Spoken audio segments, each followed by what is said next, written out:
Welcome back to my YouTube channel. I hope आप सभी सही हो, अच्छे होंगे। मैं मैनेजमेंट अकाउंटिंग की थ्योरी करा रही हूँ। मुझे एक लड़की के मैसेजेस आए थे कि मैम आप प्लीज़ थ्योरी करा दीजिए, तो स्पेशली मैं उस लड़की के लिए करा रही हूँ। मुझे नाम नहीं पता, आई एम सॉरी बच्चा, मुझे नहीं पता आपके बारे में, बट आई थिंक आपका पॉइंट आपका जो भी डाउट था वो क्लियर हो जाएगा। मैनेजमेंट अकाउंटिंग का एन इंट्रोडक्शन है।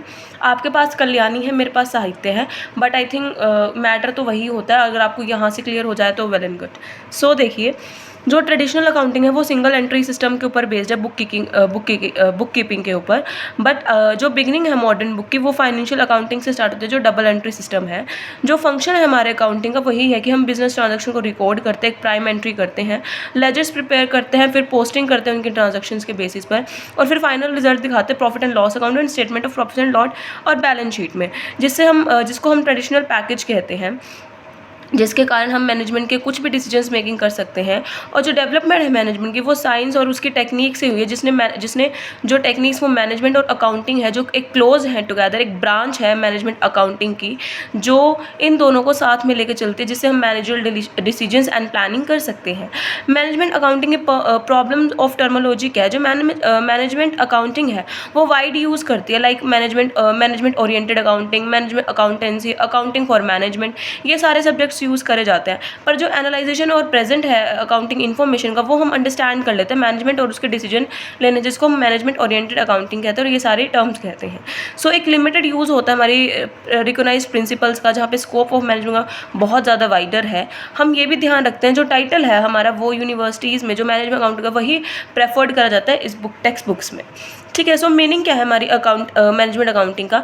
जो टर्म है मैनेजमेंट, वो प्रेजेंट करती है एक मर्जर है मैनेजमेंट और अकाउंटिंग का, जो मैनेजमेंट रेफर करता है सारे functions like planning, directing, controlling, and while जहाँ पे जो अकाउंटिंग है वो रेफर करता है records, compilations, analysis and presentation of various transaction, जिसका हम एक फॉर्म और सिस्टम है जिससे हम मैनेजमेंट अकाउंटिंग करते हैं, जिससे हम सारी अकाउंटिंग इन्फॉर्मेशन को लेते हैं, जो भी रिक्वायरमेंट होती है मैनेजमेंट की, लाइक प्लानिंग, डायरेक्ट कंट्रोल करना बिजनेस की एक्टिविटीज़ को। नाउ कुछ इंपॉर्टेंट डेफिनेशंस हैं। देखिए, according to Anglo American counselling और प्रोडक्टिविटी, मैनेजमेंट अकाउंटिंग आपको अकाउंटिंग इन्फॉर्मेशन प्रेजेंट करता है इस वे में जिससे आप असिस्ट कर सके, मैनेजमेंट कर सके, एक क्रिएशन कर सके पॉलिसीज़ के और डे टू डे ऑपरेशंस को अंडरटेक करने के लिए। ठीक है। According to Robert and Anthony, management accounting एक ऐसा सिस्टम है, एक ऐसा कंसर्न है जो अकाउंटिंग इन्फॉर्मेशन देता है, जिसको आप यूज़ कर सकते हो अपने मैनेजमेंट के लिए। दोनों डेफिनेशन बहुत ईजी, आप इन दोनों डेफिनेशन को ही याद कर लें। उसके बाद आता है हमारी एक ये डेफिनेशन भी, आप इसे भी देख सकते हैं। मैनेजमेंट अकाउंटिंग एक ऐसा प्रोसेस है जो आइडेंटिफाई करता है, मेजरमेंट करता है, प्रेजेंट करता है, एनालाइज करता है, इंटरप्रिटेशन करता है एंड कम्युनिकेट करता है अकाउंटिंग इन्फॉर्मेशन की, जिससे वो असिस्ट कर सकता है मैनेजमेंट को, जिसकी planning, decision making, directing, controlling framework करी जा सकती है और ऑर्गेनाइजेशन के जो ऑब्जेक्टिव है उनको फुलफिल किया जा सकता है। Now nature and characteristics of management accounting, ये बोथ साइंस और आर्ट दोनों है। जो मैनेजमेंट अकाउंटिंग है जहाँ पे डाटा कलेक्ट करा सिस्टमेटिकली, जो कि बहुत सारे वेरियस फॉर्मुलेशन और टेक्निक्स पर बेस्ड है, जिसको हम साइंस कहते हैं। ऑन द अदर हैंड, जो भी सब्जेक्टिव जजमेंट होती है मैनेजमेंट की, या फिर कोई भी नीड होती है ऑर्गेनाइजेशन को, और जो भी अकाउंट्स होता है हम उसका डिसीजन लेते हैं, और जिसको हम आर्ट कहते हैं। तो मैनेजमेंट आर्ट भी है और साइंस भी है। अकाउंटिंग सर्विसेज, जो मैनेजमेंट अकाउंटिंग है वो एक ऐसा फंक्शन है जो आपको सर्विसेज प्रोवाइड करता है टुवार्ड्स मैनेजमेंट, और आपको सारी इन्फॉर्मेशन देता है, जो भी नेसेसरी इन्फॉर्मेशन देता है, जिसका वेरियस लेवल है मैनेजमेंट है, और जो भी इन्फॉर्मेशन होती है वो फाइनेंशियली भी हो सकती है और नॉन फाइनेंशियली भी हो सकती है। इंटीग्रेट सिस्टम, जो मैनेजमेंट अकाउंटिंग है वो इंटीग्रेट करती है सारी सिस्टम्स को, टेक्निक्स को, जो रिलेटेड है वेरियस सब्जेक्ट्स से, जिनका यूज़ कर सकते हैं डाटा कलेक्शन का, एनालाइजेशन का एंड डिसीजन मेकिंग का। जो सब्जेक्ट है course accounting, financial accounting, stat, economics, business laws, industrial, ये सारे इसके अंदर आते हैं। मोर कंसर्न विद फ्यूचर, जो मैनेजमेंट अकाउंटिंग है वो बहुत कंसर्न है फ्यूचर के लेके, ताकि कोई डाउट्स, एनालाइज, इंटरप्रिटेशन जो भी मेड है वो हम हिस्टोरिकल डाटा पे कर सकें। मोस्ट इंपॉर्टेंटली, जो भी ऑब्जेक्टिव है हमारे मैनेजमेंट अकाउंटिंग, उनको डेटरमाइन कर सके, पॉलिसीज़ बना सके, ताकि फ्यूचर के लिए फोरकास्ट कर सके और हमारे मैनेजमेंट को हेल्प कर सके, ताकि जो उनका टास्क है प्लानिंग और बजटिंग का वो ईजी हो जाए। सेलेक्टिव नेचर, जो मैनेजमेंट अकाउंटिंग है वो सिलेक्टिव है नेचर में, सिर्फ उन्हीं को सिलेक्ट करती है जो प्लान्स और अल्टरनेटिव मोर अट्रैक्टिव और प्रॉफिटेबल हो। सिमिलरली, जो भी फैक्ट्स और फिगर है वो प्रेजेंट करते हैं बिफोर द मैनेजमेंट, वो यूजफुल होता है हमारी मैनेजरल अंडरस्टैंडिंग और डिसीजंस के लिए। More emphasis on the nature of element of cost, जो मैनेजमेंट अकाउंटिंग है वो बहुत सारी एम्फेसिस करती है, रिकग्नाइज करती है हमारे nature of various elements of cost को, जो हमारी टोटल कॉस्ट है वो भी डिवाइड करती है फिक्स वेरिएबल में, सेमी वेरिएबल कंपोनेंट में, जो कि मेंशन करते हैं नंबर ऑफ टेक्निक्स और मैनेजमेंट अकाउंटिंग को, जिसके जो स्टैंडर्ड कॉस्टिंग और मैनेजल कॉस्टिंग है वो कॉस्ट वॉल्यूम रिलेशनशिप बनाते हैं। साथ ही साथ जो एनालाइजिंग है वो भी जो भी एनालाइज भी करते हैं हमारे एलिमेंट ऑफ कॉस्ट के। उसके बाद है कॉस्ट एंड इफेक्टिव एनालिसिस। जो हमारे मैनेजमेंट अकाउंटिंग है वो ये भी एनालाइज करते हैं कि क्या कॉज होगा, क्या इफेक्ट होगा हमारे डिफरेंट वेरिएबल्स का। फॉर एग्जांपल अगर फाइनेंशियल अकाउंटिंग लिमिटेड है तो हमें जो बैलेंस शीट है वो कैसे प्रॉपर मेंटेन करनी चाहिए, इन सब चीज़ों का भी वो ध्यान रखते हैं। उसके बाद आता है rules not prescribe and universal. जो मैनेजमेंट अकाउंटिंग है उसको कोई रूल्स और स्टैंडर्ड सेट नहीं है जो यूनिवर्सली फॉलोड किए गए हों। एक टूल्स है मैनेजमेंट अकाउंटिंग के जो सेम है और हम उनको यूज़ करते रहते हैं फ्रॉम कंसर्न टू कंसर्न। जो प्रेजेंटेशन है, एनालिजन है, इंटरप्रेशन हम फिगर्स की करते हैं, इस वे में करते हैं ताकि हम कंसर्न रहे। साथ ही साथ जो भी हमारे और जो भी रूल्स होते हैं डाटा से रिलेटेड वो हम खुद ही मतलब जो भी रूल्स होते हैं वो हम अपने डाटा को एनालाइज करके खुद ही फ्रेम कर लेते हैं अपने लिए। Supplies information not decision. जो भी नेचर है मैनेजमेंट अकाउंटिंग का वो हमें इन्फॉर्मेशन देता है बट हमें डिसीजंस नहीं देता। जो डिसीजन है मैनेजमेंट के वो हमें इन्फॉर्मेशन का हेल्प वो यूज़ करके ही बनानी पड़ती है। हाँ जी, डिसीजन उनके इन्फॉर्मेशन के रिगार्डिंग ही लेने पड़ते हैं। जो रोल है मैनेजमेंट अकाउंटिंग का वो कंपेयर भी करा जाता है मैप से कि भाई कैसा मैप है और हमें पूछना चाहिए मैप से कि वो कहाँ जाएगा कहाँ नहीं। Achieving of objective. जो मैनेजमेंट अकाउंटिंग है, जो इन्फॉर्मेशन है वो इस तरह से यूज़ की जाती है ऑर्गेनाइजेशन ऑब्जेक्टिव के टारगेट्स को अचीव किया जाए और जो एफिशिएंसी है बिजनेस की वो इंप्रूव हो जाए।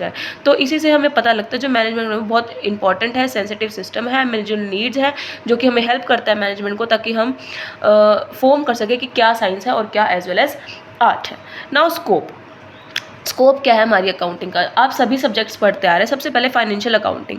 फाइनेंशियल अकाउंटिंग में क्या होता है कि आप ट्रांजैक्शंस को रिकॉर्ड करते हो, बुक्स बनाते हो, प्राइमरी अकाउंटिंग करते हो, फिर पोस्ट करते हो लेजर्स में, उनको बैलेंस करते हो, ट्रायल बैलेंस बनाते हो, फिर उनका प्रॉफिट और लॉस में से निकालते हो, फिर फाइनेंशियल रिजल्ट निकालते हो बैलेंस शीट का कि कितनी एसेट है, कितनी लाइबिलिटीज़ है, और उन्हीं वेरियस स्टेटमेंट्स को प्रिपेयर करके डाटा कलेक्ट करके उसी के अकॉर्डिंग आप यूजफुल और मीनिंगफुल बेस निकालते हो अपनी मैनेजमेंट अकाउंटिंग का।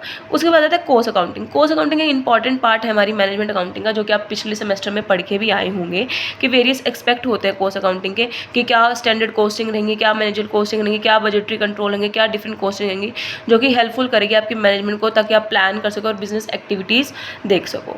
उसके बाद है फाइनेंशियल मैनेजमेंट। जो आपकी प्लानिंग और कंट्रोलिंग है फाइनेंशियल रिसोर्सेज की फर्म में, वो आपके फंड्स को डिस्पोज करता है ताकि आप यूटिलाइज कर सको इफेक्टिवली। और जो फाइनेंशियल मैनेजमेंट है वो डेवलप हो सके एक सेपरेट सब्जेक्ट के लिए मैनेजमेंट अकाउंटिंग इंक्लूड्स हो, जो भी एक्सटेंड होगा फंक्शन का वो फाइनेंशियल मैनेजमेंट के लिए बहुत इंपॉर्टेंट रहता है। Budgeting and forecasting. जो बजटिंग है वो आपको एक्सप्रेस करता है क्या प्लान्स एंड पॉलिसीज और गोल होंगे बिजनेस के ताकि आप क्वालिटेटिव टर्म्स पे उसे अचीव कर सके, फ्यूचर मतलब एक क्वालिटिव टाइम पे आप उसे अचीव कर सके। जब कंप्लीशन हो जाती है आपके पीरियड के एक्चुअल परफॉर्मेंस के, आप कंपेयर करते हो आपके बजटेड फिगर से ताकि क्या एफिशिएंसी मेजर करी गई है, क्या फोरकास्ट के अकॉर्डिंग है। ऑन द अदर हैंड जो भी प्रेडिक्शन आप मेड करते हो पास्ट ट्रेंड्स के लिए या फिर करंट इन्फॉर्मेशन या फ्यूचर पॉसिबिलिटीज़ के लिए, ठीक है। फोरकास्टिंग एक जजमेंट होती है जहाँ पे जो बजटिंग है वो ऑर्गेनाइजेशन का एक गोल है, ऑब्जेक्ट है और यूजफुल भी है हमारी मैनेजमेंट अकाउंटिंग के लिए। उसके बाद है इन्वेंट्री कंट्रोल। इन्वेंट्री भी एक इंपॉर्टेंट टेक्निक है कॉस्ट को कंट्रोल करने के लिए और एंटरप्राइज की एफिशिएंसी को इंक्रीज करने के लिए। ये डिटरमाइन करती है कि क्या डिफरेंट लेवल है हमारे स्टॉक्स का जिसके साथ हम इकोनॉमिक ऑर्डर क्वांटिटी मेजर कर सकें, मतलब रीऑर्डर पॉइंट देख सकें, मिनिमम लेवल देख सकें, ये सारी चीज़ें देख सकें ताकि हम जो भी हम अकाउंटिंग है उसको हम गाइडलाइंस दे सकें about management. Reporting to the management. जो रिपोर्टिंग टू द मैनेजमेंट एक ऐसा प्रोसेस है जहाँ पे हम परफॉर्म करते हैं 2 लेवल्स को। इंटरनल रिपोर्टिंग जहाँ पे इन्फॉर्मेशन प्रोवाइड करते हैं, एक्सटर्नल रिपोर्टिंग जिसको हम इन्फॉर्मेशन देते हैं आउटसाइड की। जो एक्सटर्नल रिपोर्टिंग है वो कॉन्टीन्यूसली अवेलेबल कराती है हमें इन्फॉर्मेशन अबाउट मैनेजमेंट क्या वेरियस एक्सपेक्ट होने चाहिए, और इन जो भी पीरियडिकल परफॉर्मेंस होती है स्टेटमेंट्स रिलेटेड वो भी। और एक्सटर्नल रिपोर्टिंग क्या है, जो भी एनुअल अकाउंट्स है, फाइनेंशियल स्टेटमेंट्स हैं उनके बारे में, ताकि हम पब्लिश करते रहे क्वार्टरली सेक्शन क्या रिजल्ट है हमारे वर्किंग का। उसके बाद आता है इंटरप्रिटेशन ऑफ डाटा। हमें ये कंपाइल करना पड़ता है हमारी फाइनेंशियल स्टेटमेंट्स को ताकि जो अकाउंटेंट है वो इंटरप्रिटेट करके हमारी क्या स्टेटमेंट है, क्या प्रेजेंट सिंपल लैंग्वेज चल रही है हमारे मैनेजमेंट की। कॉस्ट और स्टैटिस्टिक्स का एक पर्पस होता है ताकि हम कॉस्ट को कंट्रोल कर सके, जो भी सर्विसेज है वो प्रोवाइड कर सके हमारे वेरियस डिपार्टमेंट्स को। टैक्स का अकाउंटिंग जो कि इंपॉर्टेंट पार्ट है हमारे मैनेजमेंट अकाउंटिंग का, जिसको हम प्रिपेयर करते हैं रिटर्न में हमने कितना इनकम दिया है, प्रोडक्शन कितनी है, सेल किया, कितना टैक्स लाइबिलिटी कैलकुलेट है, है, क्या कितने टाइम पे हमें पेमेंट करनी है टैक्स की, तो ये सारी स्टफ भी हमें देखने पड़ते हैं। इंटरनल ऑडिट भी करानी पड़ती है, जो वेरियस डिपार्टमेंट है उनका सिस्टम कंट्रोल इफेक्टिव करने के लिए, तो इंटरनल ऑडिट बहुत ज़रूरी है ताकि हम हर एक इंडिविजुअल की एक डिफरेंट रिस्पॉन्सिबिलिटी सेट कर सकें। ऑफिस सर्विसेज भी इसके अंडर ही आते हैं ताकि हम कंट्रोल कर सकें कि क्या डाटा कवर प्रोसेस में हो रहा है और क्या रिपोर्टिंग हो रही है about utility of difference office machine. एक स्पेसिफिक टेक्निक्स होती है, लाइक डिसीजन अकाउंटिंग क्या है, कंट्रोल अकाउंटिंग क्या है, रिस्पॉन्सिबिलिटी अकाउंटिंग क्या है, डेवलपमेंट अकाउंटिंग क्या है, सारी अकाउंटिंग की एक स्पेसिफिक टेक्निक्स है उनको अचीव करने की। ना ऑब्जेक्टिव्स एंड फंक्शंस सेम ही बात है। सबसे पहले ऑपरेटिंग फंक्शंस, हम डाटा को पहले रिकॉर्ड करते हैं, सारी बिजनेस को रिकॉर्ड करना, अकाउंटिंग सिस्टम को रिकॉर्ड करके ओरिजिनल फॉर्म में लाना, उनकी एक बेसिक एंट्री मेंटेन करना, फिर ओरिजिनल को रिकॉर्डेड फैक्ट्स में लाना, डाटा में क्लासीफाई करना, सब रिकॉर्ड्स बनाना, फाइनली एनालिटिकल रिपोर्ट्स को ड्राफ्ट करना सब रिकॉर्ड्स में, और ये सारी रिपोर्ट आपको इन्फॉर्मेशन देती है मैनेजरल एक्शंस के बारे में। फिर वैलिडिटी देखना डाटा की, जो इफेक्टिवनेस है मैनेजरल फंक्शन की यही है कि हमारे पास कितनी एक्यूरेसी और एडिक्वेट फाइनेंशियल डाटा है ताकि प्रॉपर कम्युनिकेशन कर सके और एक्सपीरियंस ले सके हमारे मैनेजमेंट और इंश्योर कर सके कि कितना डाटा अवेलेबल है और कितना कंप्लीट है, कितना एक्यूरेट है और क्या प्रीडिटरमाइन सिग्निफिकेंस होने वाला है। फिर उसी डाटा को इंटरप्रिटेट करना पड़ता है ताकि इंपॉर्टेंट फंक्शंस हैं हमारे, ताकि जिसका इम्पार्शियल इम्पोजेक्टिव और जो एक्सप्लेनेशन है डाटा की उसको एनालाइज कर सकें और कलेक्ट कर सके टेक्निकल वे में, और जो भी सिंगल वे या प्रेजेंट करना नॉन टेक्निकल लैंग्वेज के अकॉर्डिंग वो कर दे। फिर हम कम्युनिकेट करते हैं डाटा को, जो भी कलेक्टेड या इंटरप्रेटेड डाटा है उसको क्वालिटिव एक्सप्रेस में करते हैं ताकि फ्रूटफुल रिजल्ट आ सके और कम्युनिकेट कर सके प्रॉपर पर्सन से एट प्रॉपर टाइम पे, और जो भी अकम्प्लिश करने में फंक्शन मैनेजमेंट अकाउंटिंग है वो सेवरल रिपोर्ट्स के अकॉर्डिंग स्टेटमेंट्स को यूज़ करते हम कर सकें। उसके बाद आता है थियोटिकल डाटा, हमें हेल्प करता है फोरकास्टिंग और प्लानिंग के लिए, जैसे कि आप जानते ही हैं अकाउंटिंग हमें हेल्प करता है फोरकास्ट के लिए, प्लानिंग के लिए, कि ताकि हम अचीव कर सकें हमारे जो भी ऑब्जेक्टिव्स हैं। साथ ही साथ जो भी फॉर्मुलेशन है पॉलिसीज़ की, प्लान्स की, वो फोरकास्ट के अकॉर्डिंग ही बनती है, और जो वेरियस प्लान्स टूल्स जो हमें हेल्प करते हैं फोरकास्ट करने में, जो भी प्रोडक्शन है, कॉस्ट है, सेल्स है, जो भी कैश पेमेंट्स है उनके रिगार्डिंग भी प्रॉपर पीरियड क्या है, प्रॉपर प्लानिंग जो भी है प्रिपरेशन करनी पड़ती है बजट्स की, एक्टिविटीज़ की, और जो भी प्रॉपर प्लानिंग रिक्वायर्ड होती है टेक्निक्स के बारे में वो भी हम देख सकें, मैनेजरल कॉस्टिंग क्या है, ब्रेक डाउन पॉइंट्स क्या है, कैश फ्लो, कैश बजट, ये सारी चीज़ों को हमें देखना पड़ता है। ऑर्गेनाइजिंग में हमें हेल्प कर सके ताकि जो भी स्ट्रक्चरल रिलेशनशिप है अमंग इंडिविजुअल सेगमेंट्स हम वो बना सकें, प्रोसेस कर सके डेलीगेशन ऑफ अथॉरिटी का, फिक्स कर सके रिस्पॉन्सिबिलिटीज़ के बारे में, और जो मैनेजमेंट अकाउंटिंग है वो हमें हेल्प करता है ग्रेटली कि जो भी साउंडनेस है, एफिशिएंसी है, टुगेदरनेस है वो हम ला सकें, जज करना वेरियस टेक्निक्स को हम वो भी देख सकें, ले डाउन कर सकें हमारी मैनेजमेंट क्या है, इन्वेस्टमेंट क्या है, प्रॉफिट सेंटर्स क्या है, किसको हमें कंट्रोल करना है, किसकी क्या रिस्पॉन्सिबिलिटीज़ को डिटरमाइन करते हैं, क्या कॉन्ट्रीब्यूशन देना चाहिए हमारे प्रिंसिपल ऑफ डिसेंट्रलाइजेशन में, और सिस्टम डेवलप कर सके इंटरनल ऑडिट का ताकि एक मेंटेन स्ट्रक्चर बना रहे। कंट्रोलिंग में हमें हेल्प करता है, वर्क परफॉर्मेंसेज देखता है, प्लान और प्री डिटरमाइंड स्टैंडर्ड्स को, स्टैंडर्ड कॉस्टिंग और बजटरी कंट्रोल हमें हेल्प करती है, हमारी मैनेजमेंट अकाउंटिंग का इंटीग्रल पार्ट है। कम्युनिकेशन करने में हमें हेल्प करती हैं, जो भी हमारे पास ऑपरेटिंग रिजल्ट्स और डाटा होते हैं वो हम प्रेजेंट करते हैं वेरियस रिपोर्ट्स और स्टेटमेंट्स में, और वही हमें यूज़फुल इन्फॉर्मेशन देती है हमारी मैनेजमेंट के बारे में ताकि हम आउटसाइड की पार्टीज से, शेयर होल्डर से, डिवेंचर्स से डिस्कस कर सके और स्पेशल रिपोर्ट्स और स्टेटमेंट्स के साथ डील करके एक स्पेसिफिक प्रॉब्लम का एक पर्पस कन्वे बना सकें। कोऑर्डिनेट करने में हेल्प करता है, जो भी हमें कोऑर्डिनेशन चाहिए हमारे वेरियस ऑपरेशन एक्टिविटीज़ के लिए और वेरियस फंक्शंस के को अचीव करने के लिए और बजट्स को कंट्रोल करने के लिए। डिसीजन मेकिंग में भी हेल्प करता है कि हम डिसीजन ले सके अबाउट द रैशनल और information about the management. Motivating employees, हमारे जो अकाउंटिंग है वो मोटिवेट करते हैं हमारे एम्प्लॉयज़ ताकि वो अच्छा काम कर सके और इम्प्लीमेंटेशंस ला सके। अब उसके बाद आता है rules, important significance of management accounting या फिर management accounting as a tool of management. हमारी एफिशिएंसी को इंक्रीज़ करता है, बहुत इजी है, वेरियस बिजनेस एक्टिविटीज़ को डिफरेंट डिपार्टमेंट में फिक्स करता है, फोरकास्ट करता है, प्लानिंग करता है, एक्चुअल परफॉर्मेंस का उनको कंपेयर करता है, मेज़र करता है, एफिशिएंसी को इंक्रीज़ करता है और एनकरेज करता है हमारे ऑप्टिमम यूज़ कर सकें हम अपनी मैन और मशीन्स का। प्रॉपर प्लानिंग कर पाते हैं मैनेजमेंट के अकाउंटिंग के बारे में, एक प्रॉपर प्लान्स बना पाते हैं वेरियस एक्टिविटीज़ को परफॉर्म करने के लिए जो इन्फॉर्मेशन में कलेक्ट करी है। सेपरेट बजट्स प्रिपेयर कर सकते हैं हर एक डिपार्टमेंट के लिए, एक मास्टर बजट प्रिपेयर कर सकते हैं होल ऑर्गेनाइजेशन के लिए, और जो भी इन्फॉर्मेशन में प्रोवाइड करता है मैनेजमेंट अकाउंटिंग, वर्कलोड हर एक पर्सन का फिक्स करा जाता है और एक्टिविटीज़ भी कंसर्न कर जाती है according to system and manner. Management of performance, जो भी मैनेजमेंट का रोल होता है, वर्क परफॉर्मेंस की टेक्निक्स होती है, स्टैंडर्ड कॉस्टिंग होती है, बजटिंग कंट्रोल होता है, उसे देख सकते हैं, डिटरमाइन कर सकते हैं, कंपेयर कर सकते हैं एक्चुअल कॉस्ट फेवरेबल को और अनफेवरेबल डिसीजंस एफिशिएंसी को, ताकि जो बजट कंट्रोल सिस्टम है वो हेल्प कर सके हमें मेजर करने में वर्क परफॉर्मेंसेस को। इफेक्टिव मैनेजमेंट कंट्रोल, डिपेंड करता है कि क्या इफेक्टिविटी है, क्या कंट्रोल है हमारी मैनेजमेंट का, और हम जो फंक्शन है कंट्रोल का वो कॉन्टीन्यूस प्रोसेस है। हमें ये भी देखना पड़ता है हमारे पास कितनी कंप्लीट और डिटेल इन्फॉर्मेशन है एग्जीक्यूटिव के लिए, साथ ही साथ क्या प्रॉपर्ली एडिटेड है, एनालाइज है, मैनेजमेंट अकाउंटिंग है हमारे वैल्यूएबल सर्विसेज के लिए। इम्प्रूव सर्विसेज इन कस्टमर, जो भी इंस्टॉलेशन होता है वेरियस टाइप ऑफ कंट्रोल्स का, मैनेजमेंट अकाउंटिंग का, उसे रिड्यूस कर सके कॉस्ट को और प्राइस को, और मेंटेन कर सके standard level of goods produce को, जो भी सर्विसेज हैं। एफर्ट्स लगाए जाते हैं ताकि एक प्रोडक्शन टारगेट बना सके और सर्विसेज को इम्प्रूव कर सके हमारी कस्टमर्स के लिए। प्रॉफिट को मैक्सिमाइज करता है क्योंकि जो ऑपरेशनल एफिशिएंसी है वो इंक्रीज हो जाती है, जो कंट्रोल है कॉस्ट ऑफ ऑपरेशन का वो भी देखा जाता है, और जिससे हमारे मैक्सिमाइज हो जाते हैं हमारे profits. Prompt and correct decisions, जो भी कॉन्टीन्यूस इन्फॉर्मेशन एनालाइजिंग होते हैं वेरियस लेवल्स के लिए मैनेजमेंट की, उसके अकॉर्डिंग वेरियस एक्सपेक्ट होते हैं बिजनेस ऑपरेशन के, और उसी के अकॉर्डिंग हम डिसीजंस ले सकते हैं। रिडक्शन इन बिजनेस रिस्क, जो कलेक्शन और एनालाइजिंग हमारी हिस्टोरिकल इन्फॉर्मेशन का, वो हमें बहुत सारी नॉलेज प्रोवाइड करता है हमारी मैनेजमेंट के नेचर के बारे में, फ्लक्चुएशन और कॉजेज और इफेक्ट के बारे में, जिसके अकॉर्डिंग हम प्लान्स प्रिपेयर कर सकते हैं और मिनिमाइज कर सकते हैं इम्पैक्ट ऑफ ट्रेड साइकिल और सीजनल फ्लक्चुएशंस को, जो भी कॉन्सिक्वेंसेज हम रिड्यूस करना चाहते हैं हमारे बिजनेस में। ठीक है, उसके बाद है हमारे मैनेजमेंट अकाउंटिंग के डिसीजंस मेकिंग और रोल ऑफ मैनेजमेंट। सबसे पहले collection of necessary data and information, सबसे पहले हम सारी नेसेसरी डाटा और इन्फॉर्मेशन को कलेक्ट करते हैं फाइनेंशियल अकाउंटिंग से, कॉस्ट अकाउंटिंग से, और फिर उनको इस वे में प्रेजेंट करने से हम प्रॉपर प्लानिंग और डिसीजंस ले सकें। तो जो भी डाटा है वो हम सप्लाई हेल्प करता है हमें वाइड रेंज ऑफ डिसीजंस लेने में। Appropriate utilisation of working capital, जो भी हमारी टेक्निक्स है मैनेजमेंट अकाउंटिंग की बहुत वो यूज़फुल होती है, वो हमें डिटरमाइन करनी पड़ती है क्या वर्किंग कैपिटल और क्या प्रॉपर यूज़ होगा, और उन्हीं डिसीजंस के रिलेटेड हम कैश मैनेजमेंट और रिसेबल मैनेजमेंट करते हैं, जो भी स्टॉक कंट्रोल होता है यूज़ करते हैं हम एप्लीकेशंस के बारे में। प्रॉपर रिटर्न होता है हमारी इन्वेस्टमेंट का, वेरियस रेशोज़ और मैनेजमेंट होती है अकाउंटिंग की, बजटिंग असिस्टेंट होती हैं ताकि हम ये देख सकें कि क्या डिसीजन है रिलेटेड इन्वेस्टमेंट और प्रॉपर रिटर्न्स के बारे में।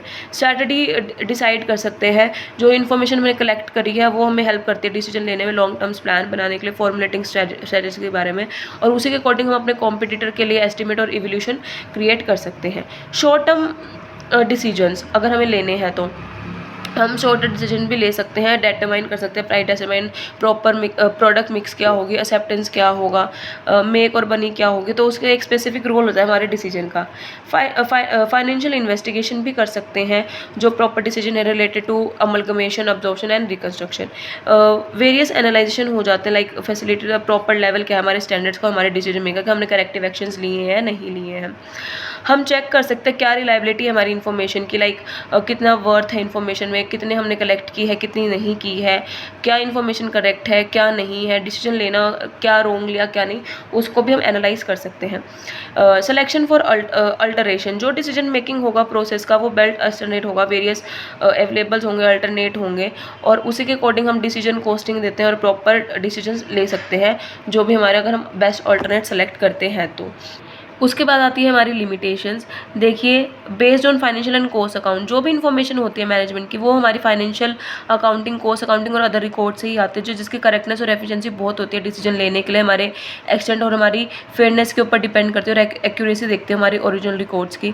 Continuity and coordination in operation, जो भी हमारे डिसीजन और कंक्लूजन होते हैं मैनेजमेंट के उसी को सिग्निफिकेंट करते हैं, और उनका प्रॉपरली एग्जीक्यूशन भी होता है हर एक बिजनेस ऑपरेशन के हर एक लेवल पे, जो कि रिक्वायर्ड है कॉन्टीन्यूस और कोऑर्डिनेट एफर्ट्स लाने के लिए। Note and alteration of management and administration, जो भी अकाउंटिंग होती है वो कभी भी कंसिडर नहीं करती अल्टरनेट करने के लिए, मेनली टूल है मैनेजमेंट का, और जो रोल है अकाउंटेंट का वो बहुत लिमिटेड है कलेक्शन के लिए, एनालाइजेशन के लिए, प्रेजेंटेशन के लिए, जो वेरियस डिसीजन लेते हैं डिसीजन मेकिंग के लिए और इंप्लीमेंट करते हैं मैनेजमेंट के लिए। प्रॉपर नॉलेज होनी चाहिए हमें रिलेटेड सब्जेक्ट की, लाइक क्या वेरियस स्टैट है, प्रिंसिपल्स है इकोनॉमिक्स के, मैनेजमेंट के, इंजीनियर के बारे में, ताकि हम प्रॉपर यूजफुल कर सके, कनेक्ट कर सके डिसीजन मेकिंग प्रोसेस, और प्रॉपर अंडरस्टैंड करके एक मैनेजमेंट क्रिएट कर सके। ठीक है, इम्पैक्ट ऑफ इंडिविजुअल अप्रोच, जो भी एलिमेंट होते हैं ह्यूमन जजमेंट के बारे में, इंफॉर्मेशन इंटरप्रिटेशंस होती हैं, तो इंडिविजुअल अप्रोच करता है, पर्सनल प्रीजस्टिस करता है, वेरियस ऑब्जेक्टिविटी होती है। डेवलपिंग सब्जेक्ट, जो भी इन्फेंटी स्टेज होती है, कॉन्टिन्यूस डेवलपमेंट इंप्रूवमेंट होती है, वो टेक्निक्स और एनालिटिकल टूल्स का ही यूज़ करके होते हैं, और जो सिचुएशन है वो नेचुरली लिमिट होती है यूटिलिटी ऑफ द सब्जेक्ट से। एक्सपेंसिव सिस्टम, जो इंस्टॉलेशन और मैनेजमेंट बहुत कॉस्टली है क्योंकि प्रॉफिटेबिलिटी का काम कम है और एक्सपेंसेस के ज़्यादा है। साइकोलॉजिकल रेसिस्टेंस, जो इंस्टॉलेशन है मैनेजमेंट का अकाउंटिंग का वो बहुत इन्वॉल्व करता है जो भी चेंज आ रहा है सेटअप में, वर्क कल्चर में। मोर एंड मोर एम्फेसिस होते हैं प्रॉपर प्लानिंग, डिसीजन लिए जाते हैं जो भी सिस्टम है, और एवोल्यूशन है हमारे साइकोलॉजिकल रेसिस्टेंस और some group of management employees की।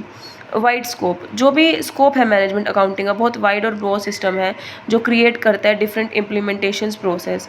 नो लीगल बैगिंग, जो भी ओरिजिनल मैनेजमेंट है वो जो डिसीजन मेकिंग है, जो लीड्स हैं, कैजुअल टुवार्ड्स हैं, वो भी हमें देखने पड़ते हैं। नाउ प्रिंसिपल्स क्या है? प्रिंसिपल ऑफ ऑब्जेक्टिव, जो अकाउंटिंग है वो ऑब्जेक्टिव्स के ऊपर बेस्ड है जिसकी सक्सेशन चाहिए। एक कॉमन ऑब्जेक्टिव होगा उसी को हम अचीव करते हैं, वेरियस डिपार्टमेंट को प्रोसीड करते हैं ताकि हम उसको अचीव कर सकें। पॉलिसी फॉर्मेशन, हम जो भी पॉलिसीज़ और प्लान करते हैं वो सक्सेशन और डेवलपमेंट के लिए करते हैं बिजनेस के लिए, और जो प्लान्स एंड पॉलिसीज़ हैं वो मोस्टली रिलायबल डाटा और एक्यूरेट फोरकास्ट के ऊपर बेस्ड ही होती हैं। प्रिंसिपल ऑफ कोऑर्डिनेशन एस्टेब्लिश होती है डिफरेंट मैनेजमेंट एक्टिविटीज़ में रिलेटेड टू फाइनेंस। जब अगर कोऑर्डिनेशन नहीं होगी तो फेलियर के चांसेस बहुत ज़्यादा हैं।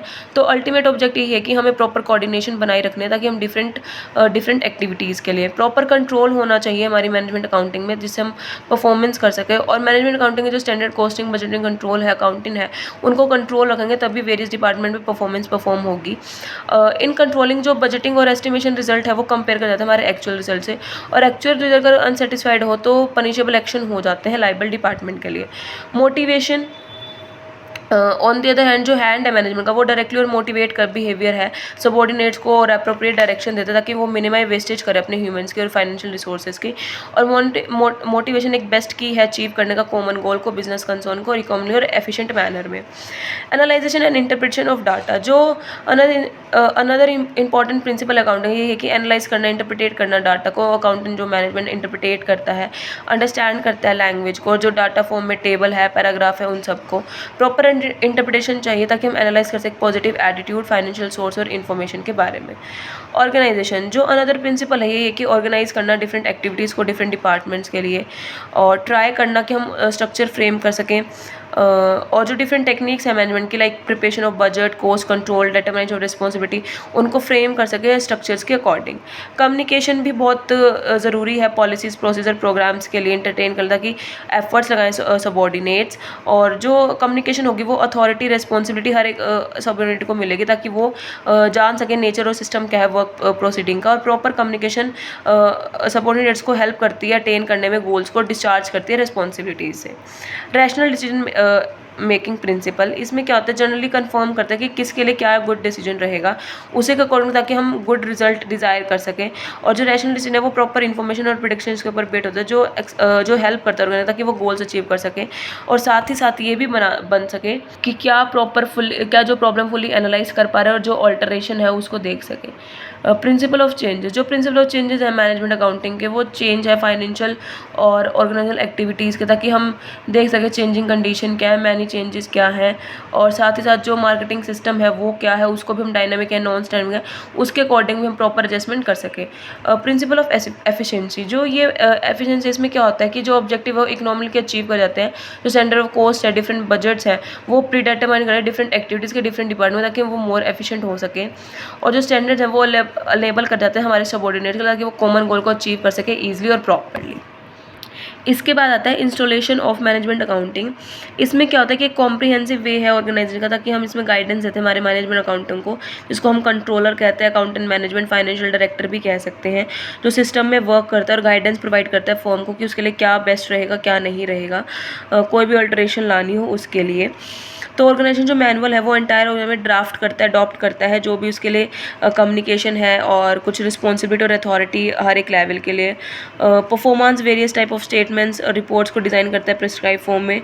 एक कंप्लीट इंटीग्रेशन का सिस्टम क्रिएट करता है कॉस्ट अकाउंटिंग, फाइनेंशियल अकाउंटिंग के लिए, ताकि जो भी इकोनॉमिक और स्टैटिस्टिक्स है वो एफर्ट्स हैं और अकाउंटिंग है ताकि वो प्रॉपर्ली क्लासीफाइड और कोडिफाई कर सकें।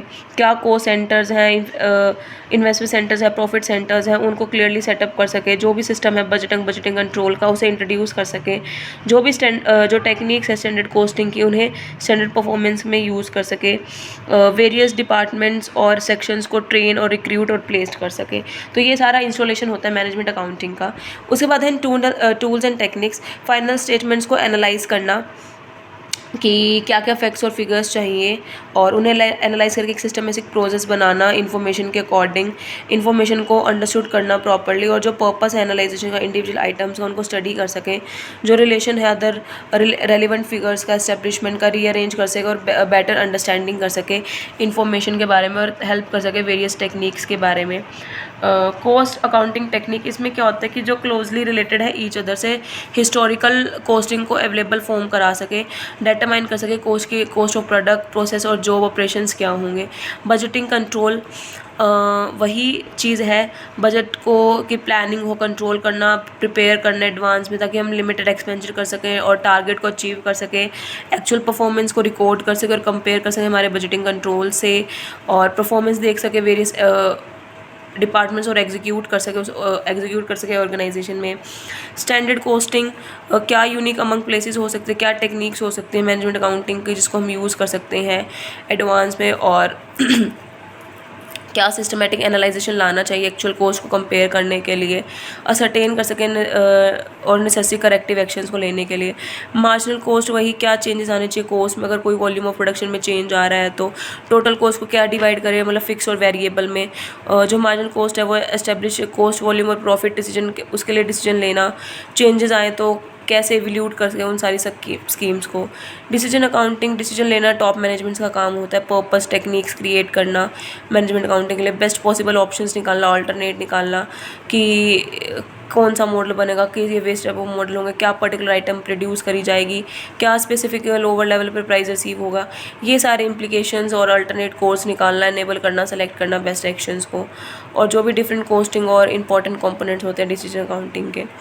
रिवैल्यूएशन अकाउंटिंग, इसमें क्या होता है हम यूज़ कर सके, डिनोट कर सके मेथड को, प्रॉब्लम्स को करेक्टली, और रिप्लेस कर सके रिप्लेसमेंट अकाउंटिंग को, जो भी फिक्स एसेट्स हैं करंट प्राइजेस में, साथ ही साथ जो भी प्रेजेंट ट्रू और फेयर पिक्चर है, रिजर्वेशन है कैपिटल की।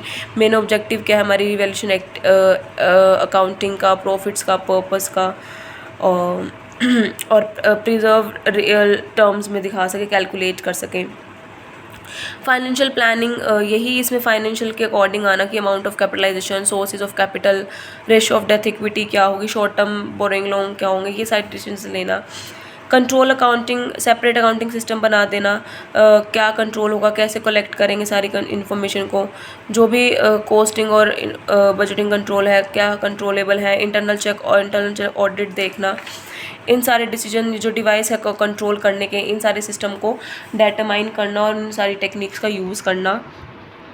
मैनेजमेंट रिपोर्टिंग, मैनेजरल रिपोर्टिंग देखना कि क्या मैनेजमेंट अकाउंटिंग की रिपोर्टिंग को प्रिपेयर करना, टाइम टू टाइम एनालाइज करना इन्फॉर्मेशन के बारे में, कम्युनिकेट करना डिफरेंट लेवल के मैनेजमेंट से, और मेंशन करना टाइमली रिपोर्ट को, इफेक्टिव कम्युनिकेशन करना ताकि देख सके। MIS, जहाँ पे मैनेजमेंट इन्फॉर्मेशन होती है, आगे हम रिकॉर्ड करना, क्लासीफाई करना, कम्युनिकेट करना डाटा को, इसके दो चैप्टर्स भी आ गए थ्योरी के ही। क्वान्टिटेटिव टेक्निक्स क्या है नाउ डेज, भाई अलग अलग टेक्निक्स हैं, ठीक है। नाउ डिफरेंस बिटवीन, जो फाइनेंशियल अकाउंटिंग है उसका ऑब्जेक्टिव यही है कि ट्रांजैक्शन को रिकॉर्ड करना, ट्रू पिक्चर दिखाना, पर मैनेजमेंट का है कि अकाउंटिंग इन्फॉर्मेशन को कलेक्ट करके उसमें से बेस्ट डिसीजन और पॉलिसीज़ को फ्रेम करना। सब्जेक्ट मैटर क्या है कि रिजल्ट देखना बिजनेस के बारे में, पर इसमें क्या है एफिशिएंसी को इंक्रीज़ करना और डिपार्टमेंट्स और सेंटर्स के लिए एक्टिविटीज़ बनाना। यहाँ पे हम हिस्टोरिकल डाटा रिकॉर्ड करते हैं और उसी के अकॉर्डिंग ट्रांसफर करते हैं। इसमें कहते हैं फ्यूचर को देखते हुए हिस्टोरिकल डाटा देते हैं और उसके अकॉर्डिंग हम डिसीजन बनाते हैं और प्रोजेक्ट्स क्रिएट करते हैं। ये कंपलसरी है, फाइनेंशियल अकाउंटिंग इज़ कंपलसरी, पर कंपलसरी नहीं है अगर नेसेसरी हो तो। और ये क्या है वॉलेंट्री है प्रोसीजर के अकॉर्डिंग और बट लॉ ने नहीं डिटरमाइन करी। यहाँ पे फैक्ट्स और फिगर्स को देखा जाता है, पर रूम का कोई चक्कर नहीं है, पर यहाँ पे फैक्ट्स और फिगर्स अवेलेबल हों और उन्हें कंसिडर करा जाता है एग्जैक्टली जो भी है। रिपोर्ट, फाइनेंशियल अकाउंट्स में कोई रिपोर्ट ज़रूरी नहीं है at the end of the year, पर हमें यहाँ टाइम टू टाइम देखनी पड़ती है, इंटरनल ऑडिट करना पड़ता है। यहाँ पे मॉनेटरी टर्म्स को एक्सप्रेस करा जा रहा है, यहाँ पे नॉन मॉनेटरी टर्म्स को करा जा रहा है। यहाँ पे कम्युनिकेशन जो इन्फॉर्मेशन है बहुत स्लो और टाइम कंज्यूमिंग है, वहाँ पे बहुत एम्फेसिस है क्विक और प्रॉम्प्ट डिसीजन लिए जा रहे हैं। यहाँ पे जर्नली अकाउंटिंग प्रिंसिपल और कन्वेंशंस के ऊपर बेस्ड है, वहाँ पे प्रिंसिपल्स को फॉलो करा जा रहा है। क्विकनेस है डेटा माइन करने के लिए। यहाँ पे 1 साल लग जाता है अकाउंटिंग ईयर पे करते हैं, बट यहाँ पे इन्फॉर्मेशन कलेक्ट करी time to time whole year के लिए बना लिया। यहाँ पे क्या है, रजिस्ट्रार ऑफ कंपनी के फाइनेंशियल रिकॉर्ड सेंड करना पड़ता है, पर यहाँ पे मैनेजमेंट को यूज़ करके पब्लिश नहीं करना पड़ता। अकाउंट्स को ऑडिट करा जाता है, ऑडिट अगर कंपलसरी है, पर यहाँ पे ऐसा कोई प्रोविज़न नहीं है। यहाँ पे डाटा को रिकॉर्ड करा जाता है रिवेन्यू एक्सपेंडिचर्स के ऊपर, मतलब पर्सनल अकाउंट्स के ऊपर, और यहाँ पे जर्नली रिपोर्ट को प्रॉफिट सेंटर्स के लिए किया जाता है, प्रॉफिट और प्रॉफिट सेंटर्स की रिस्पॉन्सिबिलिटी के लिए। फाइनेंशियल का स्कोप लिमिटेड है, उसका नैरो है, वाइडर है। यहाँ पे ऑब्जेक्टिविटी, रिजिडिटी, ऑब्सोल्यूट देखी जाती है इन्फॉर्मेशन की, और यहाँ पे यूटिलिटी देखी जाती है इन्फॉर्मेशन का सब्जेक्टिव है, और उसी के अकॉर्डिंग जजमेंट और मेजरमेंट की जाती है बाकी सब चीज़ों की। इम्प्लिसिट कॉस्ट जो यहाँ पे है वो एक्चुअली इनकर्ड है, और यहाँ पे कंसिडर कर जाती है रेंट फैक्ट्री के अकॉर्डिंग। फॉर्मेट क्या है इसका, वेल एक्सेप्टेड जर्नल फॉर्म है, इसका कोई जर्नली एक्सेप्टेड नहीं किया जाता। ऑब्जेक्टिव यही है कि आउटसाइडर को इन्फॉर्मेशन देना, और इसका क्या है कि प्रिपेयर इन्फॉर्मेशन करना जो भी है, और इसके लिए स्टैंडर्ड फिक्स करना। ठीक है, now difference between management accounting and cost accounting. So देख लीजिए भाई क्या डिफरेंसेस हैं। ओरिजिनल एंड डेवलपमेंट, जो बोथ सिस्टम है वो इवल्यूड है और डेवलप्ड है। कॉस्ट अकाउंटिंग ओरिजिन इंडस्ट्रियल है, फाइनेंशियल अकाउंटिंग इन्फॉर्मेशन प्रोवाइड करती है। ऑब्जेक्टिव क्या है कॉस्ट अकाउंटिंग का, ये कि रिकॉर्ड करना, डेटरमाइन करना सर्विसेज को, बट मैनेजमेंट अकाउंटिंग का है वो प्रेजेंट करती है कॉस्ट और इन्फॉर्मेशन इस समय तक कि मैनेजमेंट एफिशिएंट डिसीजन ले सके। नेचर क्या है उसका, प्राइमरी और पास्ट प्रेजेंट के ऊपर रिलेटेड है, और मैनेजमेंट का फ्यूचर ओरिएंटेड है। स्कोप उसका वाइडर है, और मैनेजमेंट अकाउंटिंग का कॉस्ट अकाउंटिंग का लिमिटेड है, और मैनेजमेंट का अकाउंटिंग का ज़्यादा है। यूटिलिटी, जो कॉस्ट अकाउंटिंग है वो डाटा इन्फॉर्मेशन प्रोवाइड करती है एक्सटर्नल और इंटरनल को, बट जो मैनेजमेंट की है वो यूज़फुल है दोनों के लिए। प्लान्स, प्रोसेस एंड परफॉर्मेंस, जो कॉस्ट अकाउंटिंग है वो सारे रूल्स प्लान को फॉलो करती है, बट जो मैनेजमेंट अकाउंटिंग फॉलो नहीं करती, बल्कि वो खुद ही सेट करती है प्रेजेंट टाइम अकॉर्डिंग, उनके अकॉर्डिंग।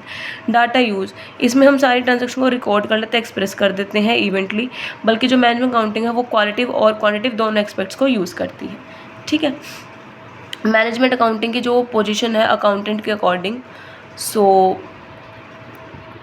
देखिए जो मैनेजमेंट अकाउंटिंग है वो बहुत सारे डिपेंड है, वो वेरियस कैरेक्टर्स उसके हैं, और जो पैटर्न है सिस्टम का बहुत ही एग्जीक्यूट करा जाता है। जो मेंबर है बोर्ड ऑफ डायरेक्टर वो भी कंसर्न करते हैं।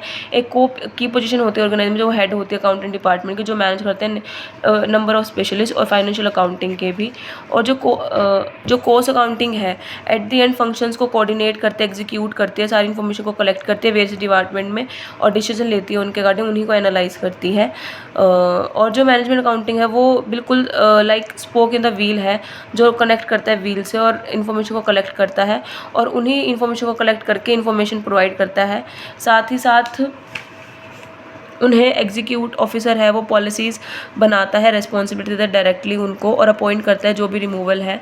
सारे बोर्ड ऑफ डायरेक्टर्स को रिक्वायर्ड इन्फॉर्मेशन देना, रिजल्ट्स बताना, फाइनेंशियल कंडीशंस के बारे में। जो प्रेफर करते हैं बोर्ड ऑफ डायरेक्टर्स को भी, और डिसीजन लेने में भी इनवाइट भी करता है ताकि मीटिंग अटेंड करे और राइट हैंड को आए आगे। ठीक है, फंक्शंस क्या है मैनेजमेंट अकाउंटिंग के, कोऑर्डिनेट करना इंटीग्रल पार्ट है, एडिक्वेट प्लान्स और कंट्रोल ऑपरेशन करना, एक्सटेंड करना रिक्वायरमेंट्स को, बिजनेस की planning, programmes, cost capital investing को, जो भी चीज़ें होती हैं नेसेसरी प्रोसीजर्स को इफेक्टिवली प्लान करना, कंपेयर करना परफॉर्मेंस को, ऑपरेटिंग प्लान और स्टैंडर्ड को, रिपोर्ट्स को इंटरप्रिटेट करना सारे लेवल की मैनेजमेंट को, ओनर्स को, बिजनेस को। फंक्शंस ये भी हैं कि फॉर्मुलेट करना पॉलिसीज़ को, और जो स्टैटिकल रिकॉर्ड्स हैं उनको देखना। ठीक है, कंसल्ट कर सके, जो भी सजेशंस हैं मैनेजमेंट है, रिस्पॉन्सिबिलिटी है पॉलिसीज़ की, एक्शंस की, और फ्रेज कर सके ऑपरेशंस को, और जो भी अटेनमेंट है बिजनेस की, इफेक्टिवनेस है पॉलिसीज़ की, ऑर्गेनाइजेशन की। जो एडमिनिस्ट्रेशन टैक्स और पॉलिसीज़ और प्रोसीजर है सुपरवाइज कर सके, कोऑर्डिनेट कर सके प्रिपरेशन ऑफ रिपोर्ट्स और गवर्नमेंट ऑफ एजेंसीज़ को, एश्योर कर सके फिजिकल प्रोटेक्शन क्या है, एसेट्स क्या है, एडिक्वेट इंटरनल कंट्रोल और प्रॉपर इंश्योरेंस कवरेज क्या है, कॉन्टीन्यूसली अप्रेज कर सके इकोनॉमिक और स्पेशल फोर्सेस को, गवर्नमेंट इन्फ्लुएंसेस को, जो भी इंटरप्रिटेट करना है। मोस्टली क्या फंक्शंस है, प्लानिंग फॉर कंट्रोल, रिपोर्टिंग और इंटरप्रेट करना, एवल्यूट करना, कंसल्ट करना, टैक्स एडमिनिस्ट्रेशन देखना, गवर्नमेंट को रिपोर्ट देना, protection for assets and economic appraisal, यही सारी चीज़ें आती हैं। Now duties and responsibility, installation and supervise करना सारे अकाउंटिंग रिकॉर्ड्स को, प्रिपरेशन एंड इंटरप्रिटेशन करना फाइनेंशियल रिपोर्ट्स और स्टेटमेंट्स को, कॉन्टिन्यूस ऑडिट करना अकाउंट्स और रिकॉर्ड्स को, कंपाइलेशन करना प्रोडक्शन कॉस्ट और डिस्ट्रीब्यूशन कॉस्ट का, सारी चीज़ों को कॉस्ट फिजिकल इन्वेंट्री को देखना और कॉस्ट करना, प्रिपेयर करना फाइलिंग ऑफ टैक्स रिटर्न्स को, सुपरवाइज करना सारे मैटर्स को जो भी हैं, प्रिपरेशन करना, इंटरप्रिटेशन करना सारे स्टैटिस्टिकल रिकॉर्ड्स और डाटा की, प्रिपरेशन करना एनुअल बजट का, कवर करना सारी एक्टिविटीज़ को और सबमिशन कराना बोर्ड ऑफ डायरेक्टर्स को, असरटेन करना जो सारी प्रॉपर्टीज़ हैं प्रॉपरली हैं या फिर एडिक्वेट इंश्योर्ड को, जो भी इनिशिएशन है, प्रिपरेशन है, इंश्योरेंस है, स्टैंडर्ड प्रैक्टिसेस का उनसे रिलेटेड अकाउंटिंग्स मैटर्स और प्रोसीजर्स को कोऑर्डिनेट करना सिस्टम को, मेंटेन करना adequate records and authorise appropriation और डिटरमिनेंट्स जो भी एक्सपेंडेड पर्पस होते हैं प्रॉपर्ली अकाउंटेड देखना, असरटेन करना फाइनेंशियल ट्रांसफर ताकि कवर अप कर सके बोर्ड ऑफ डायरेक्टर्स और एग्जीक्यूटिव कमेटी और प्रॉपर्ली एग्जीक्यूट और रिकॉर्ड कर सके, मेंटेन करना एडिक्वेट रिकॉर्ड्स को about all the contracts and lease, approval देखना सारी पेमेंट्स की और जो भी नेगोशियल इंस्ट्रूमेंट्स हैं उनके बारे में भी, एग्जामिन करना सारी वारंटीज़ को, विड्रॉल देखना सिक्योरिटीज़ की, डिटरमाइन करना सारे जो विड्रॉल है वो कंफर्म हुए नहीं हुए बाय लॉज और रेगुलेट करना रेगुलेटली उनको एस्टेब्लिशमेंट करना उन सब चीज़ों का, प्रिपरेशन करना सारे रूल रेगुलेशंस की स्टैंडर्ड प्रैक्टिस की रिक्वायर करना जो भी ऑर्डर्स है रेगुलेशन हो रहे हैं नहीं हो रहे। ये इजी नहीं है ऑब्जर्व करना सारी फंक्शन ऑफ मैनेजमेंट अकाउंटिंग को, बहुत सक्सेशन मैनेजमेंट अकाउंटिंग चाहिए ताकि वो डायरेक्ट कर सके, कंट्रोल कर सके टॉप मैनेजमेंट को भी, टेक्निकल्स को अवॉइड ना करे, should avoid the techniques and red tape को और फ्री फ्रॉम हो डिटेल वर्क्स के और कोई भी रूटीन काम को ना छोड़े और बेस्ट यूज़ करे अपने स्टेटमेंट ऑफ अपॉर्चुनिटीज़ का, एक्सेप्टली पर्सनल हो और बैलेंस आउटलुक हो, एबिलिटी हो थिंक करने की टॉप मैनेजमेंट, नॉलेज हो कॉम्प्रिहेंसिव नॉलेज हो थ्योरी और प्रैक्टिसेस की, अंडरस्टैंड कर सके रोल के एडवाइजर स्पेशलिस्ट का और रिसीव करे सारे रिव्यूज़ मैनेजमेंट के बारे में। नाउ कंट्रोलर कौन होता है, एक इंपॉर्टेंट पोजीशन होती है बिजनेस ऑर्गेनाइजेशन में, जो कंट्रोल नेचर और साइज़ है बिजनेस का, उसका काम क्या होता है कि वो कंट्रोल करे कि कौन ड्यूटीज़ परफॉर्म कर रहा है मैनेजमेंट अकाउंटिंग की, कौन नहीं, होल्ड करके रखे सारे चीफ पोजीशन को, जो भी उनकी कंट्रोल करे डायरेक्ट करे फाइनेंशियल एक्टिविटीज़ के बारे में, जो भी उनकी रिस्पॉन्सिबिलिटीज़ हैं, जो फाइनेंशियल मैटर्स हैं, कंट्रोल करे चीफ हमारे कंट्रोलर सुपरवाइज भी कर सकता है अकाउंटिंग डिपार्टमेंट को, असिस्ट भी कर सकता है, इंटरप्रेटेट भी कर सकता है सारी जो भी इन्फॉर्मेशन है, ऑफिसर्स हैं, जो भी कंट्रोलर्स हैं, जो भी उनकी रिस्पॉन्सिबिलिटी है, साथ ही साथ जो भी प्रोसेसन और रिकॉर्डिंग है उनको देख सके और कलेक्ट कर सके डायरेक्ट सारे डेट्स को। तो फंक्शन और ड्यूटीज़ का ही कंट्रोलर की कंट्रोल और डायरेक्ट करना सारी फाइनेंशियल एक्टिविटीज़ को, इंटरप्रेटेट करना यूटिलिटी और मैनेजमेंट अकाउंटिंग इन्फॉर्मेशन को, कलेक्शन करना डाटा डेप्स और सारे कंसर्न का, सेटलमेंट करना क्लेम्स और जो भी बिजनेस के कंसर्न है, प्रिपरेशन करना फाइनेंशियल स्टेटमेंट्स की, ऑपरेटिंग बजट्स की, प्लानिंग करना कंट्रोल के बारे में, एनालाइज करना रिपोर्ट्स को, एवल्यूट करना और कंसल्ट करना tax administration production of assets and economic appraisal, यही सारी चीज़ें पैराग्राफ में तो यही सारी यही है, तो यही ड्यूटीज़ होती हैं। नाउ ट्रेजर की ड्यूटीज़ क्या होती है देखिए, सुपरवाइज एंड कंट्रोल करना फाइनेंशियल एक्टिविटीज़ को, direction for tax accounting for audit work, analyse करना हमारे अकाउंटिंग और फाइनेंशियल रिपोर्ट्स को, प्रोविज़न देखना कैपिटल से रिलेटेड, प्रोटेक्शन देना हमारे इन्वेस्टर रिलेशंस को, प्लानिंग करना शॉर्ट टर्म फाइनेंसिंग के बारे में, बैंकिंग और कस्टडी देखना, credit and controls, investment policies and controlling of risk management. So ये हमारे डिफरेंस है। जो कंट्रोलर है वो पर्सन है जो कंट्रोल करता है हमारी मैनेजरियल और अकाउंटिंग एक्टिविटीज़ को बिजनेस में, और जो ट्रेजर है वो रेस्पॉन्सिबल है कस्टडी और सुपरवाइज करने की बिजनेस फंड्स को। जो कंट्रोलर की जो पोजीशन है वो सर्टेन करते हैं क्या साइज़ और नेचर है हमारी बिजनेस का, और जो ट्रेजर के स्टेटस है वो देखता है कि क्या फाइनेंशियल पोजीशन है बिजनेस की। कंट्रोलर एक ऑफिसर होता है जो मैनेजर और फाइनेंशियल अकाउंटिंग के डिपार्टमेंट्स को देखता है, कंट्रोल करता है, और जो ट्रेजर है वो ऑफिसर होता है फाइनेंशियल डिपार्टमेंट का। जो कंट्रोलर है वो हेल्प करता है मैनेजमेंट को इंटरप्रेटेट करने में, यूटिलाइज करने में मैनेजर इन्फॉर्मेशन और डाटा को। जो ट्रेजर है वो एनालाइज करता है फाइनेंशियल रिपोर्ट्स और उन्हें फाइनेंशियल प्लान्स के लिए प्रिपेयर करता है। जो कंट्रोलर है वो सुपरवाइज करता है मैनेजमेंट अकाउंटिंग को ताकि वो परफॉर्म कर सके अपनी ड्यूटीज़, और कंट्रोलर भी। और ट्रेजर क्या है वो डायरेक्टली सुपरवाइज करता है टैक्स अकाउंटिंग और ऑडिट वर्क देखता है ताकि वो परफॉर्म कर सके सारी ड्यूटीज़ जो भी उसकी कस्टमाइज़ की गई है। ठीक है, तो इसी के साथ आपका चैप्टर नंबर 1 खत्म होता है, management accounting and introduction. I hope आपको क्लियर हो गया होगा, और जिस लड़की ने मुझे स्पेशली मैसेज किया हुआ है 3-4 बार, उसके भी सारे डाउट्स क्लियर हो गए होंगे। अगर फिर भी आपको कोई प्रॉब्लम है बच्चा, तो यू कैन आस्क मी, आप मुझसे पूछ सकते हैं through email ID, user name and Instagram ID. I hope आपके सारे डाउट्स क्लियर हो गए होंगे। सो हम कल मिलते हैं न्यू चैप्टर के साथ और न्यू वीडियो के साथ। तब तक के लिए वीडियो को लाइक, शेयर, कमेंट करते हैं, चैनल को सब्सक्राइब करते हैं। Thank you. हैव